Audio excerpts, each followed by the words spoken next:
জন রানী সেই প্রসাদকে গ্রহণ করলেন। সেই প্রসাদ যখন গ্রহণ করলেন তিনজন রানীরই সন্তান হলো। এমনকি এই আজকের দিনে চৈত্র মাসের শুক্ল পক্ষের নবমী তিথি, এই নবমী তিথিতে প্রভু রাম এলো কেন? 9 সংখ্যা হচ্ছে পূর্ণ সংখ্যা। 9 সংখ্যাকে কেউ কোনোদিন ভাঙতে পারেনি। 9 ঘরের নামটা তো জানা আছে মা, আমি আমার ভুল হতে পারে, আমি অঙ্কে কাঁচা ছিলাম। আপনাদের মনে আছে তো? হ্যাঁ কি না? আছে তো। 9 2 18 হয় না? ঠিক না ভুল? তো 18টা কেমন করে লেখা হয়? 1-এর পিঠে 8, তাই না? তাহলে 1 আর 8 যদি যোগ করা হয় কত হবে? 9 হবে। তারপরে 3 9 27, 2-এর পিঠে 7, 7 আর 2 যোগ করলে কত হবে? 4 9 36, 3-এর পিঠে 6, 6 আর 3 যোগ করলে কত হবে? কত হবে? শুনতে পাচ্ছি না, জোরে বলুন। 5 9 45, 4-এর পিঠে 5 যোগ করলে কত হবে? 7 9 63, 6 + 3 যোগ করলে কত হবে? 8 9 72, 7 + 2 যোগ করলে কত হবে? 9 9 81, 8-এর পিঠে 1 যোগ করলে কত হবে? 9 হবে।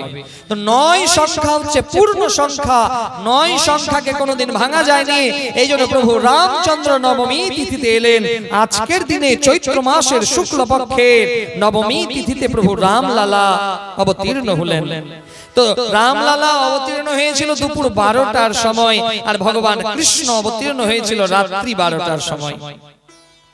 যে একজনের প্রাকট্য হয়েছে দিনের বেলায়, আর একজন বারান্নাটখাট, ভগবান কৃষ্ণ বারান্নাটখাট, ও এসছে রাত্রি বেলাতে। রাত্রি বেলাতে কেন? কারণ রামচন্দ্র হচ্ছে মর্যাদা পুরুষোত্তম, তাকে মর্যাদা পুরুষোত্তম বলা হয়। আর গোবিন্দ হচ্ছে বারান্নাটখাট, ও অন্ধকারকে দূর করার জন্য রাত্রি বেলাতে অবতীর্ণ হয়েছে। মানে রাত্রি বেলাতে অন্ধকারকে দূর করার জন্য ভগবান কৃষ্ণ অবতীর্ণ হয়েছে। প্রথমে রামলালা অবতীর্ণ হলো দুপুর 12টার সময়। 1 ঘন্টা পরে লক্ষণ, ভরত, শত্রুঘ্ন এরা কিন্তু একই দিনে 4 ভাই অবতীর্ণ হলেন। তো রামায়ণকে 5টা লীলাতে বর্ণনা করা হয়েছে। বাল্যলীলা, বিবাহ লীলা, বনলীলা, যুদ্ধলীলা, রাজ্যলীলা। এই 5টা লীলা। যে বাল্যলীলাতে প্রভুর বাল্যকালের যে লীলাগুলো সেটা আছে। কারণ প্রভু রামচন্দ্র গুরুদেবের আশ্রমে গেলেন শিক্ষা লাভের জন্য। তারপরে বিবাহ লীলা, যে আপনারা সবাই এই বিবাহ লীলা সম্বন্ধে জানেন। যে একবার মহারাজ জনক সীতা মায়ের স্বয়ংবর সভা করলেন। যে যত বীর আছে সবাইকে নেমন্তন্ন জানানো হলো যে এই হরধনু ভাঙতে পারবে সে আমার কন্যা সীতাকে বিবাহ করবে, সীতা তাকে বরমালা পরাবে। অনেক রথী মহারথীগণ এলেন বাবা সেই জনকপুরে, সেই মহারাজ জনকের সভাতে। সেখানে গুরুদেব রাম লক্ষ্মণকেও নিয়ে গেছেন। অনেক বড় বড় রথী মহারথী বীর, তারা গিয়ে সে হরধনুকে স্পর্শ করতে পারলো, কিন্তু তাকে আর তুলতেই পারলো না। সমস্ত ঋষি, সমস্ত বীর, মহাবীর যখন তাকে তুলতে পারলো না, মহারাজ জনক বলছে এই ভূমণ্ডলে কি একটাও বীর নাই? মহারাজ জনক বলছে এই পৃথিবী কি আজকে বীর শূন্য হয়ে গেল? যে আজকে কি একটাও বীর নাই যে যার সাথে আমি আমার কন্যা সীতার বিবাহ দিতে পারবো? এই পৃথিবী কি বীর শূন্য হয়ে গেল? সেই সময় লক্ষণ উঠে দাঁড়ালো যে হে রাজন, আপনি বলছেন কি বীর শূন্য? আপনি কাকে বলছেন বীর শূন্য? সেই সময় গুরুদেব রামচন্দ্রকে আদেশ দিলেন, রাম তুমি যাও। রামচন্দ্র গেলেন, সেই হরধনুর কাছে প্রণাম করলেন। আর হরধনুকে মানো একটা খেলনাকে যেরকম তোলে সেই রকম রামচন্দ্র তুলে প্রথম চাচাপাতে গেলেন, সেই হরধনু ভেঙে গেল।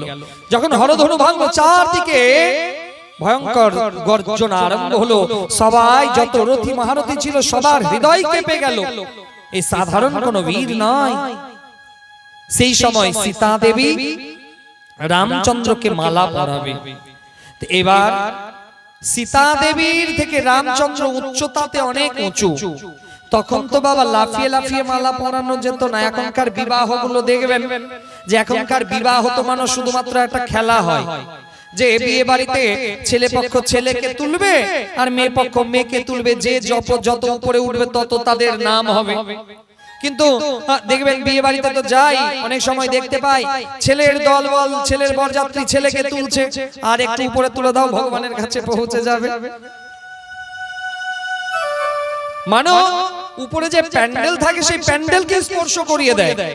এদিকে মেয়ে পক্ষের লোক ভাবে নিজেকে কম ভাবে না, তারাও মেয়েকে একদম উপরে চাপিয়ে দেয়, আর একটু চাপালে ভগবানের কাছে চলে যাবে। সেখানে মালা বদল হয়, কোন মালা বরকে পরানো যায়, কোন মালা মাটিতে পড়ে যায়। এতে কি হয়? সেই নব দম্পতির অকল্যাণ হয়। এই জন্য দেখবেন এখনকার বিয়ে বাবা 6 মাস হওয়ার পরে, 6 মাস যখন যেদিন বিয়ে হবে সেদিন দেখবেন যে বাড়িতে অনেক ঘটা করে লোকজন আসবে, একদম চাকাচাক ড্রেস পরে আসবে, ধুতি পাঞ্জাবি বরযাত্রী এত সেজে গুজে আসবে। আপনাদের এখানেও দেখতে পাবেন হয়তো যেদিন বিয়ে রিসেপশন হয় দেখবেন সবাই একদম বড় চাকাচাক হয়ে আসবে। আর 6 মাস পরে বাড়িতে দেখবেন কালো কালো গাড়ি ঢুকবে, কালো কালো কোট পরা লোকগুলো আসবে। কেন আসবে? ডিভোর্স ফাইল করানোর জন্য। 6 মাস কালো কোট পরা লোক উকিল 6 মাস পরে আসবে। কেন? মেয়ে বলছে আমি ওই বাড়িতে থাকতে পারবো না, আমি ওই ছেলের সঙ্গে সংসার করবো না। কেন? তুমি তো বিবাহে এত অমঙ্গল করেছো, তাহলে তুমি কেমন করে সংসার করবে? 6 মাসও যায় না, সংসার ভেঙে যাচ্ছে। আর দেখুন সেই রামলালার বিবাহকে, যে প্রভু রাম অনেক লম্বা, সীতা দেবী বরমালা পরাতে পারবে না। আর রঘুকুলের নিয়ম আছে যে মাথা নত করে বরমালা নেবে না, রঘুকুলবাসী কারো কাছে মাথা নত করবে না। এবার সীতা দেবী আর লক্ষণে মনে মনে কথা হচ্ছে। সীতা দেবী লক্ষণকে বলছে, ভাই তুমি তোমার দাদাকে বলো না যেন একটু মাথা নত করে, আমি মালা পরাবো। লক্ষণ বলছে যে বৌদি আমাদের রঘুকুলের নিয়ম আছে মাথা নত করা যাবে না, আমরা সূর্যবংশীয়, এরা মাথা নত করবে না, তুমি কোন উপায় করো। লক্ষণ বলছে দাঁড়াও বৌদি, এর উপায় আমার কাছে আছে। লক্ষণ গিয়ে এবার রামচন্দ্রের পা ধরে পড়ে গেল দাদা বলে। এইবার তো লক্ষণ আর ওঠে না, একদম সাষ্টাঙ্গে রামচন্দ্রকে প্রণাম করছে। তো রামচন্দ্র মনে ভাবছে কি ব্যাপার, আমার ভাই আজকে সাষ্টাঙ্গে প্রণাম করছে কেন? লক্ষণ কিন্তু আর ওঠে না, পা ধরে পড়ে আছে। তো রামচন্দ্র ভাবছে যে আমার ভাই উঠছে না কেন, একটু ধরে ওঠাই। যেমনি মাথা নিচু করে ধরে উঠাতে যাবে ওই সময় সীতা দেবী রামচন্দ্রের গলাতে মালা পরিয়ে দিল। বলো রাধে রাধে। বিয়েতেও কি এত আস্তেই উলুধ্বনি দেন?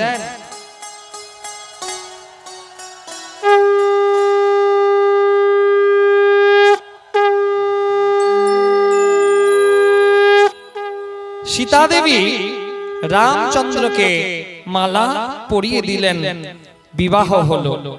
বিবাহ লীলা, তারপরে বনলীলা।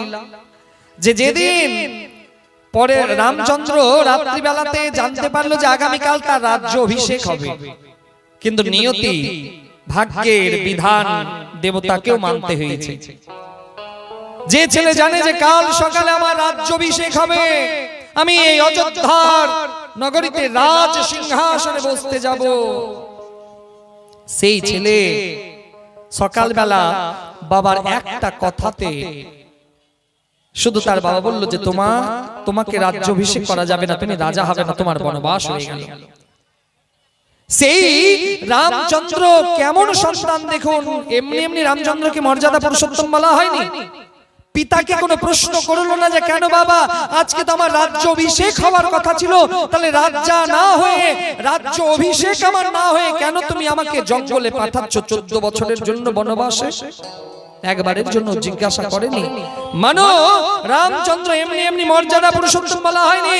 রামচন্দ্রকে তার পিতা বলল তুমি 14 বছরের জন্য বনবাসে চলে যাও। পিতার আশীর্বাদ মনে করে রামচন্দ্র বনবাসে বেরিয়ে গেল।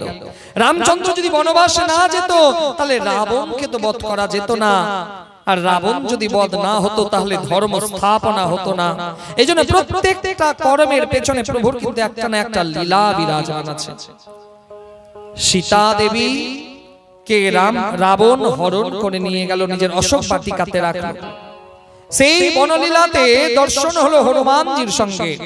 রামচন্দ্রের পরম সেবক হচ্ছে হনুমানজি।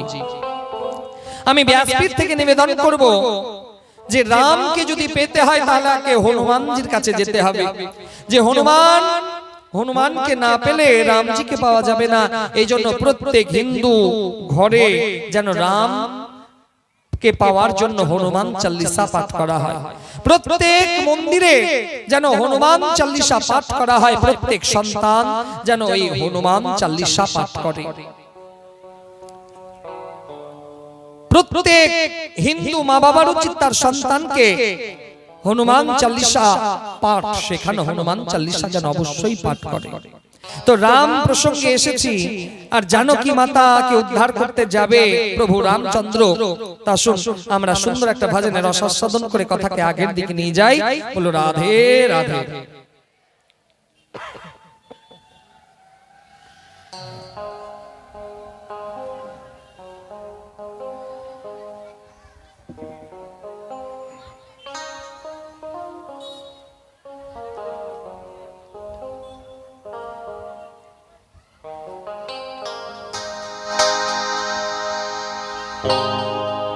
श्री राम जानकी बैठे हैं मेरे सीने में। श्री राम जानकी बैठे हैं मेरे सीने में। श्री राम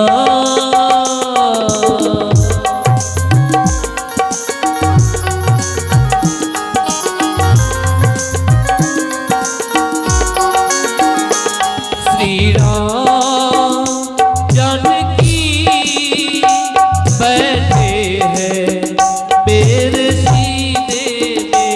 श्री राम जानकी बैठे हैं मेरे सीने में। देख लो मेरे दिल के रंगीनों में, देख लो मेरे दिल के रंगीनों में। श्री राम जानकी बैठे हैं मेरे सीने में। श्री राम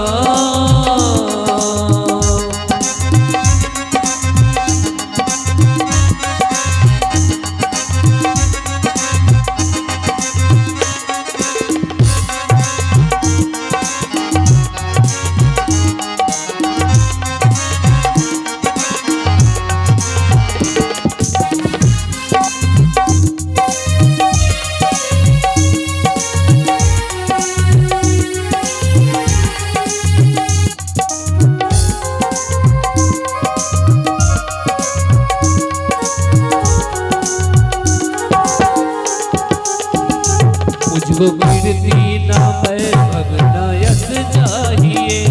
राम के नाम का मुझे रस चाहिए।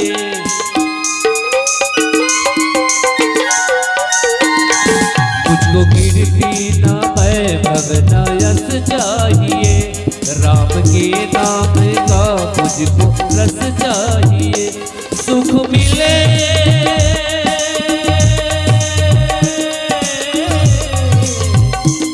सुख मिले उसको अमृत को पीने में। श्री राम जानकी बैठे हैं मेरे सीने में। श्री राम जानकी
सच्चा आनंद है,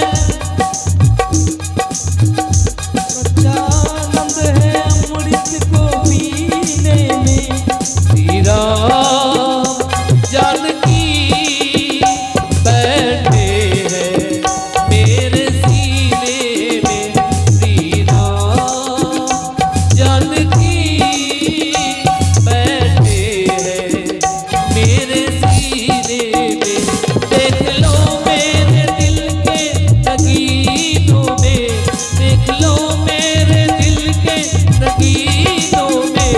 श्री राम जानकी बैठे हैं मेरे सीने में। श्री राम जानकी बैठे हैं मेरे सीने में। श्री राम जानकी बैठे हैं मेरे सीने में। श्री राम।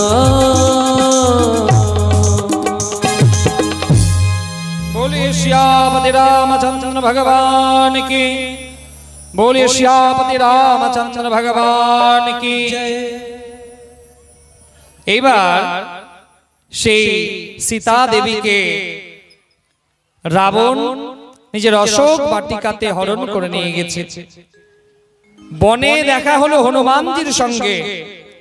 এবার সেই লঙ্কাতে পৌঁছানোর জন্য সেতু বাঁধতে হবে, সেতু নির্মাণ করতে হবে। তো নল আর নীল এরা পাথর নিয়ে আসে, রাম নাম লেখে আর পাথরকে ছাড়ে, পাথর ভেসে যায়। রাম নামের এত মহিমা, পাথরকে ভাসিয়ে দেয়। রাম নামের এত মহিমা। তো প্রভু রামচন্দ্র ভাবছে নল আর নীল একা একাই সেতু নির্মাণ করছে, এই কাজে আমি একটু সাহায্য করি। তো রামচন্দ্র একটা পাথর নিয়ে নিজে যখন বাবা সেই সমুদ্রে পাথরকে ছাড়লো, সেই পাথর ডুবে গেল। এই দৃশ্য দেখলো নল আর নীল। ভগবান মনে মনে ভাবছে আমাকে কেউ দেখতে পেল না তো, কারণ এটা একটা তো লজ্জার ব্যাপার যে আমার শিষ্য আমার ভক্ত তারা পাথর ছাড়ছে, পাথর ভেসে যাচ্ছে, আর আমি যখন পাথর ছাড়লাম আমার হাত থেকে পাথর ডুবে গেল। তো নল আর নীল প্রভু রামের কাছে এসে বলছে, হে প্রভু, হে প্রভু, তুমি যাকে নিজের হাতে ত্যাগ করে দাও তার ক্ষমতা আছে ভেসে থাকার, তাকে তো ডুবতেই হবে প্রভু। তুমি যাকে নিজের হাতে ত্যাগ করে দাও তার ক্ষমতা নাই, তাই সে ভেসে থাকবে, তাকে ডুবতেই হবে। তাহলে নর আর নীল তোমরা যে পাথর ছাড়ছো, তোমাদের ছাড়া পাথর ভেসে যাচ্ছে আর আমি ছাড়লাম ডুবে গেল। কারণ নল আর নীল বলছে, প্রভু এটা জানো যে তোমার থেকেও তোমার নামের শক্তি অনেক বেশি। আমরা যে পাথরকে ছাড়ছি সেই পাথরের গায়ে লেখা থাকছে রাম নাম। এই রাম নাম লেখা পাথর যখন জলে ছাড়ছি প্রভু, তোমার নামকে একবার যে ধারণ করে নেয় তাকে ডুবাতে পারে এই পৃথিবীতে কেউ নাই, এই পৃথিবীতে কেউ নাই। তোমার নামকে যে একবার ধারণ করে নেবে তাকে ডুবিয়ে দিতে পারে। হে প্রভু, যে পাথর আমরা ছাড়ছি সেই পাথরের গায়ে লেখা আছে রাম নাম। এই জন্য একবার যে রামকে ধারণ করে নিয়েছে মা, পৃথিবীর কোন শক্তি তাকে ডুবাতে পারবে না। এই জন্য প্রত্যেক সনাতনী নিজের হৃদয়ে রামকে ঠাঁই দিন। প্রত্যেক হিন্দু সনাতনী রাম লালাকে দর্শন করতে যান। আমি তো ব্যাসপীঠ থেকে নিবেদন করব, জীবনে কোনোদিন যদি সৌভাগ্য হয় সেই অযোধ্যা নগরীতে যান আর সেই অযোধ্যা নগরীতে রাম লালাকে গিয়ে প্রণাম করে আসুন। এবার রাম লালা সেখানে বসে থাকলো, নল আর নীল সেতু নির্মাণ করছে। তো হনুমানজি মনে মনে ভাবলো যে এরা এই একটা একটা পাথর দিয়ে কবে সেতু নির্মাণ হবে। হনুমানজি বাবা একটু আলাদা আলাদা ব্যক্তিত্ব, কেন হনুমানজি ওই ছোট ছোট কাজ করে না, ও একটু বিশাল বড় কাজ করতে ভালোবাসে। হনুমানজিকে বলা হয়েছিল একটা গাছ আনতে, একটা ভেষজ আনতে, তো পুরো পর্বতটাই নিয়ে চলে এসেছিল। তো হনুমানজি মনে মনে ভাবছে যে একটা একটা পাথর না ছেড়ে আমি একটা পর্বতকে নেই সমুদ্রে রেখে দেব, আর এই পর্বত দিয়ে আমি সীতা মাকে উদ্ধার করার জন্য আমি আমার প্রভুকে নিয়ে যাব। হনুমানজি চলল হিমালয় পর্বতের কাছে। হিমালয় পর্বতকে কি বলছে, হে হিমালয় পর্বত, আমি প্রভু রামের ভক্ত, আমার নাম হনুমান, আমি আমার প্রভুর দাস। কেন এসেছেন এখানে? আমি এসেছি আপনার এই পর্বতমালা থেকে একটা পর্বতকে নিয়ে যাব। আমার প্রভু সীতা মাতাকে উদ্ধার করার জন্য সমুদ্রে একটা সেতু নির্মাণ করবে, এই পর্বতকে আমি নিয়ে যাব সেই সেতু নির্মাণ করার জন্য। হিমালয় পর্বত বলল, বেশ ঠিক আছে। হনুমানজি হিমালয় পর্বত থেকে একটা পর্বতকে নিজের হাতে করে তুলল আর বললে, হে পর্বত, আজকে তোমার পরম সৌভাগ্য, চলো তুমি আমার সঙ্গে সেই আমার প্রভু রামচন্দ্রের সেতু নির্মাণ করতে তোমাকে নিয়ে যাচ্ছি। আমার প্রভু তোমার উপর দিয়ে হেঁটে লঙ্কাতে যাবে, সীতা মাকে উদ্ধার করার জন্য তোমার জীবন ধন্য হয়ে যাবে, তুমি আমার প্রভুর চরণ স্পর্শ পাবে। সেই পর্বত বলল, এটাই হয়তো ভগবানের ইচ্ছে। হনুমানজি যখন তাকে নিয়ে যাচ্ছে, এদিকে বাবা পর্বত সেতু নির্মাণ সম্পূর্ণ হলো। রামচন্দ্র সবাইকে মনে মনে বলল, যে যেখানে পাথর তুলে রেখেছো, পর্বত তুলে রেখেছো, সেখানে রেখে দাও, আমার সেতু তৈরি হয়ে গেছে। এদিকে হনুমানজি তখন ছিল বৃন্দাবনের উপরে। হনুমানজি প্রভু রামের এই কথা শোনার পরে হনুমানজি মনে মনে প্রভু রামকে বলল, হে প্রভু, আমি যে তোমার সেতু নির্মাণ করার জন্য এই পর্বতকে নিয়ে যাচ্ছি, আর আপনার সেতু নির্মাণ হয়ে গেছে, আমি এই পর্বতের কি করব? রামচন্দ্র হনুমানকে বলল, হে হনুমান, তুমি এখন কোথায় আছো? বলছে, হে প্রভু, আমি তো এখন বৃন্দাবনের উপরে আছি। রামচন্দ্র হনুমানকে বলল, হে হনুমান, সেই বৃন্দাবনে তুমি সেই পর্বতকে রেখে দাও আর বলে দাও, আমি দাপর যুগে যখন কৃষ্ণ হয়ে আসবো, সেই পর্বতকে নিজের হস্তে ধারণ করব, সেই পর্বতের নাম হবে গিরি গোবর্ধন। বলিয়ে ভক্তবৎসল ভগবান কি জয়। হনুমানজি সেই পর্বতকে বলল, দেখো, ত্রেতা যুগে তুমি আমার প্রভুর সেবা করতে পারলে না, আমি এই বৃন্দাবন ধামে তোমাকে রেখে যাচ্ছি। আমার প্রভু যেদিন কৃষ্ণ হয়ে আসবে দাপর যুগে, সেই দিন তোমাকে নিজ হস্তে ধারণ করবে। সেই পর্বত বৃন্দাবন থেকে গেল, সেই পর্বত হচ্ছে গিরি গোবর্ধন পর্বত।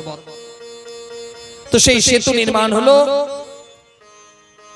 মা সীতা দেবীকে উদ্ধার করলেন, রাবণ বধ হলো, এটা আপনারা সবাই জানেন। কথাকে আমি খুব সংক্ষেপের মধ্যে বর্ণনা করব। এবার আমি একটু সম্পূর্ণ রামায়ণের যে দোহা, সেই দোহাকে শ্রবণ করাবো, যে এই দোহার মধ্যে সম্পূর্ণ রামায়ণের উল্লেখ পাওয়া যায়।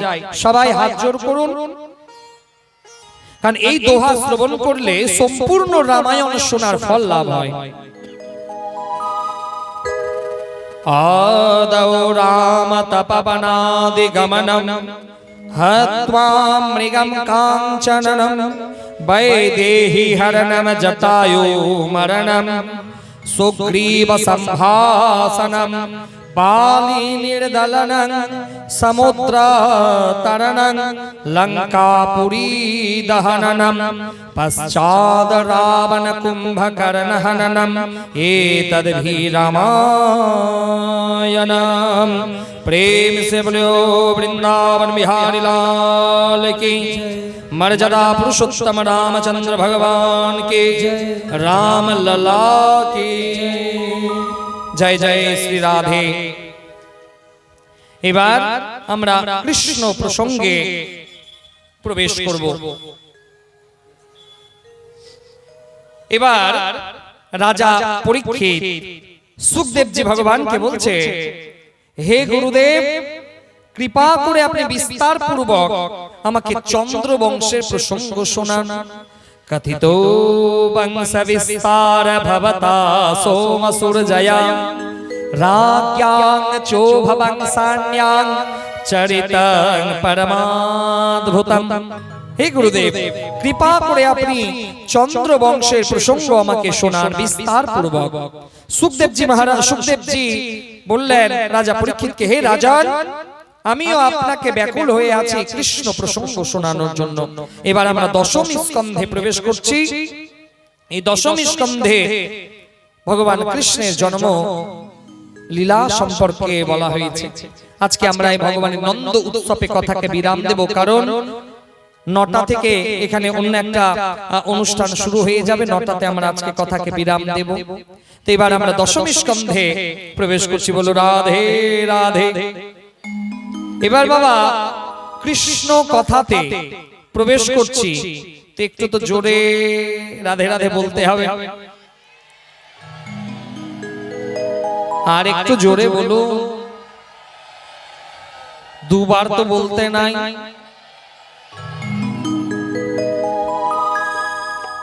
কংসের দুর্বিষহ অত্যাচার বেড়ে গেছে। কংস নিজের পিতা তাকে বন্দী করে রেখেছে নিজে রাজা হবে বলে। কংসের কাকার মেয়ে ছিল দেবকী। দেবকীর বিবাহ হলো বসুদেবের সঙ্গে। এবার বিবাহ দিয়ে কংস মনে মনে ভাবছে যে আমি আমার বোনকে নিজে শ্বশুর বাড়িতে রাখতে যাব। অনেক স্বর্ণ হীরা মণি মুক্তা দিয়ে বিদায় করলো, রথ হাতি প্রচুর ধন দৌলত দিয়ে বিদায় করলো। আর কংস নিজে সেই রথের সারথি হয়েছে। মানো মাঝ রাস্তাতে আকাশবাণী হলো, কংস তুমি যাকে নিয়ে যাচ্ছ তারই অষ্টম গর্ভের সন্তান তোমার প্রাণহন্তা হবে। এই আকাশবাণী যখন শুনতে পেল কংস রথকে দাঁড় করালো। এই কি আমি শুনলাম, আমি যাকে নিয়ে যাচ্ছি তারই অষ্টম গর্ভের সন্তান আমার প্রাণহন্তা হবে, তাহলে আমি তাকেই জীবিত রাখবো না। নিজের তলোয়ার বের করে দেবকীকে হত্যা করার জন্য উদ্যত হলো। বসুদেব কংসের পা ধরে পড়ে গেল, হে কংস তুমি তাকে বধ করতে পারো না, কারণ দেবকী আমার বিবাহিত স্ত্রী। আমি কথা দিচ্ছি আমাদের যত সন্তান হবে আমি নিজ হাতে তোমার কাছে নিয়ে আসবো। বেশ, তাহলে আর শ্বশুর বাড়ি যাওয়া যাবে না, আমার কারাগৃহে যেতে হবে। কংস দেবকী আর বসুদেবকে কারাগৃহে বন্দী করলো। প্রথম সন্তান যখন জন্ম নিল, দেবকী আর বসুদেব প্রথম সন্তানকে কংসের কাছে নিয়ে গেল। কংস সেই সন্তানকে নিয়ে পাথরে ছুঁড়ে আঘাত করে প্রথম সন্তানকে হত্যা করলো। এখানে একটা কথা বলি মা, যে বাড়িতে বা যে বংশে ভ্রূণ হত্যা করা হয়, যে বংশে মায়ের গর্ভস্থ ভ্রূণকে গর্ভস্থ শিশুকে হত্যা করা হয়, সেই গৃহে দেবতা কোনোদিন ভোজন করেন না, সেই গৃহে দেবতা আসেন না, সেই গৃহে দেবতা পূজা গ্রহণ করেন না, যজ্ঞেশ্বর ভগবান যজ্ঞ গ্রহণ করে না। এই জন্য হে সনাতনী, ভ্রূণ হত্যা যেন না হয়। যে বাড়িতে ভ্রূণ হত্যা হয় বলছে এই পাপের কোনো প্রায়শ্চিত্ত নাই। যে বাড়িতে ভ্রূণ হত্যা হয়, যে মায়ের গর্ভের সন্তানকে গর্ভে হত্যা করে দেওয়া হয়, সেই পাপের কোনো প্রায়শ্চিত্ত নাই। পৃথিবীতে যত পাপ আছে সবার বিকল্প আছে, প্রায়শ্চিত্ত আছে, কিন্তু এই পাপের প্রায়শ্চিত্ত নাই। এই জন্য সাবধান, ভ্রূণ হত্যা থেকে সাবধান। এতে কি হবে, আপনার বংশজ নাশ হয়ে যাবে। আর পাপ কাউকে ছাড়ে না, পাপ কাউকে ছাড়ে না। এই একটা কথা মনে পড়ে গেল, একদম সত্যিকারের ঘটনা আপনাদের শোনাই। একজন ব্রাহ্মণেরই গল্প, এটা বাস্তব। তিনি আমাকে বলেছেন, এই তিনি হয়তো ইউটিউবের মাধ্যম দিয়ে শ্রবণ করছেন। তিনি বলেছেন আমাকে তার পাপের কথাটা সবাইকে জানাতে, যদিও তার একটু পাপ কমে। খুব মন দিয়ে শুনবেন, একদম অরিজিনাল ঘটনা এটা আমি আপনাদের বলি। যে একজন ব্রাহ্মণ, খুব চেনা ব্যক্তিত্ব, তার বাড়ির পাশেই ছিল একটা বাঁশ বাগান। তো সেই লোকটা যখন বাঁশের যে তামা বেরোয়, আমাদের ওদিকে তো বাবা বাঁশের যখন মানে সন্তান হয় তাকে তামা বলে, আপনাদের এদিকে কি বলে আমি জানি না, কি বলে আপনাদের এদিকে? তো এই বাঁশের যখন তামা বেরোতো, তখন সেই লোকটা তার ঘরে যেন বাঁশ না চলে আসে, তার ঘরে যেন কোনো ক্ষতি না করে, রাত্রিবেলাতে গিয়ে বাঁশের তামাগুলো ভেঙে দিত। গরম জল অ্যাসিড গিয়ে ঢেলে দিত সেই বাঁশের তামার উপরে। খুব অনেক করেছে এরকম। তিনি যখন বিবাহ করলেন, তার প্রথম সন্তান পুত্র সন্তান হলো, কিন্তু সেই পুত্র সন্তান একদিন মাত্র বেঁচে ছিল, তারপরে পুত্র সন্তান মারা গেল। তারপরে আর তার পুত্র সন্তান হলো না, কন্যা সন্তান হলো। তো এই যে পাপ, যে পুত্র সন্তান পেয়েও একটা দিন জীবিত থাকলো কিন্তু সে মারা গেল, তখন তার মনে হলো যে বোধহয় আমি সেই বাঁশের সন্তানকে অ্যাসিড দিয়ে পুড়িয়েছিলাম, আমি তাকে ভেঙেছিলাম, বোধহয় এই পাপেই আজকে আমার পুত্র সন্তান হয়েও একদিন মাত্র জীবিত থাকলো, বেশি জীবিত থাকলো না। সেই ব্রাহ্মণটাও হয়তো আজকে শুনছে, তিনি কাঁদতে কাঁদতে আমাকে তার এই পাপের কথা বলতে বলল। এমনকি এটাও বলেছে, যদি কোথাও আমাকে ডাকার প্রয়োজন হয়, আমি নিজে দাঁড়িয়ে থেকে ব্যাসপীঠে বলবো যে আমি জীবনে এই পাপ কাজ করেছি। সেই পাপের ফল তাকে ভুক্তভোগী হতে হয়েছে। এই জন্য বলে পাপ কাউকে ছাড়ে না, খুব সাবধান হয়ে যান। ভ্রূণ হত্যা থেকে সাবধান, ভ্রূণ হত্যা যেন না হয়। প্রথম সন্তানকে কংস বধ করল, দ্বিতীয়, তৃতীয়, চতুর্থ, পঞ্চম, ষষ্ঠ প্রত্যেকটা সন্তানকে কংস নিজ হস্তে বধ করল। এদিকে ধরা দেবী ভগবানের কাছে গেছে যে হে প্রভু, আমি আর কংসের অত্যাচার সহ্য করতে পারছি না, হে প্রভু আপনি অবতীর্ণ হন। ভগবান তখন যোগ মায়াকে বললেন, হে যোগ মায়া, এবার আমি অবতীর্ণ হব। তো ভগবান যে নাগের উপরে শায়িত ছিল, সেই নাগ দেবতা বলছে, হে প্রভু, ত্রেতা যুগে তুমি রাম হয়ে গেছিলে, আমি তোমার ভাই লক্ষ্মণ হয়ে গেছিলাম, তোমার ছোট ভাই হয়ে গেছিলাম, কোনো প্রতিবাদ করতে পারিনি। দাপর যুগে আমি যেন তোমার বড় দাদা হয়ে যেতে পারি। ভগবান বললেন তথাস্তু। সেই নাগ দেবতা দাপরে বলরাম হয়ে গেল। তো যোগ মায়া বলে দিলেন, যাও দেবকীর সপ্তম গর্ভকে রোহিণীর গর্ভে গিয়ে স্থাপন করো। সেই যোগ মায়া দেবকীর সপ্তম গর্ভকে রোহিণীর গর্ভে গিয়ে স্থাপন করলেন। পরের দিন কংস জানতে পারলো দেবকীর সপ্তম গর্ভপাত হয়ে গেছে, গর্ভ নষ্ট হয়ে গেছে। এবার ভগবান সবাইকে বললেন, সবাই তোমরা অবতীর্ণ হয়ে যাও। ভগবানের কাছে তিথি গেল, মাস গেল, বার গেল, সবাই গেল। ভগবান সবাইকে বললেন, তোমরা অবতীর্ণ হয়ে যাও, আমি এবার দেবকীর অষ্টম গর্ভে অবতীর্ণ হতে যাচ্ছি। তো ভগবান অবতীর্ণ হবে মা, তার আগে একটু আমরা সবাই মিলে ভগবানকে স্বাগত জানাই। যখন আমাদের গৃহে কোনো অতিথি আসে, আমরা তো তাকে ওয়েলকাম করি। তো আজকে আমাদের এই ব্যাসপীঠে ভগবান আসছেন, আমরা সবাই মিলে ভগবানকে হাত জোড় করে স্বাগত জানাই। কি জানাবেন, হ্যাঁ কি না? যারা জানাবেন না হাত তুলুন তো দেখি, বলো রাধে রাধে। যে কটা হাত তুলেছে তারা নিশ্চয়ই কংসের দিকের লোক, এদেরকে কংস পাঠিয়েছে। কৃষ্ণ কাদের পাঠিয়েছে মা? যাদের পাঠিয়েছে কৃষ্ণ, হাত তুলুন তো দেখি। রাধে রাধে। তা আসুন আমরা সবাই মিলে ভগবানকে স্বাগত জানাই যে হে প্রভু, এই ব্যাসপীঠে তোমাকে স্বাগত জানাই। সবাই হাত জোড় করে আমরা ভগবানের এই ভজনের রস আস্বাদন করে কথাকে আগের দিকে নিয়ে যাব। স্বাগতং কৃষ্ণ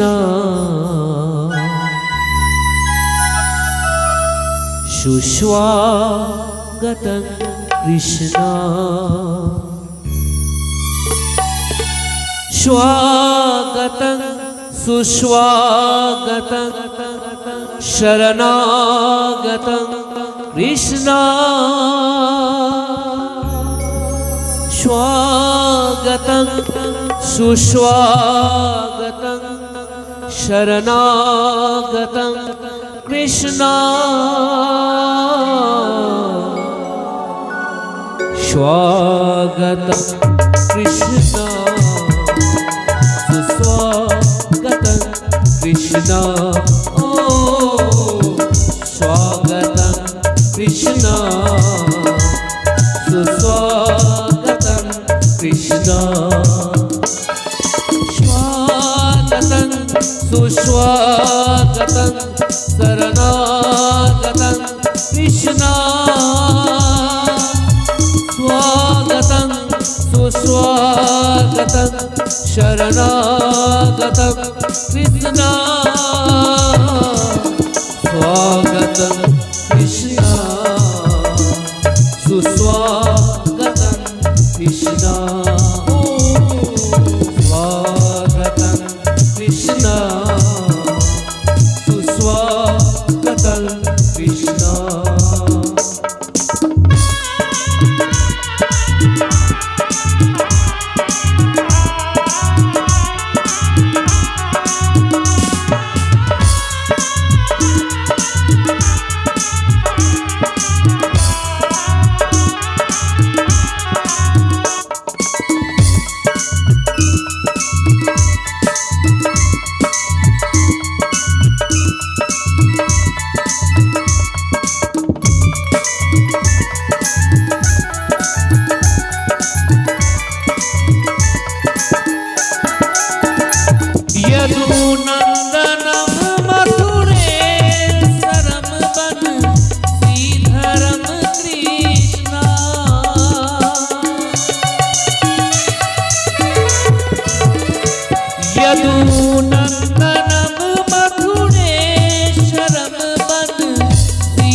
खिलाते हैं मधुराष्टकम कृष्ण स्वागतम कृष्ण सुस्वागतम कृष्ण स्वागतम कृष्ण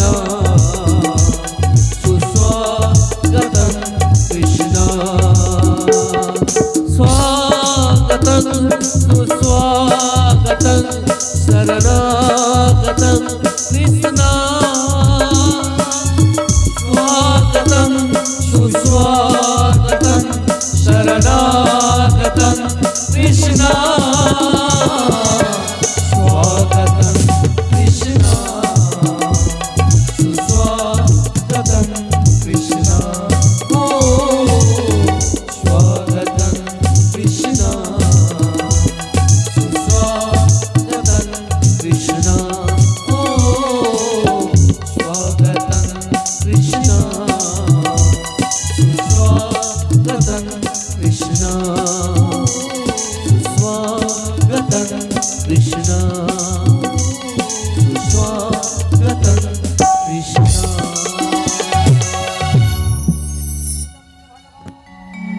जय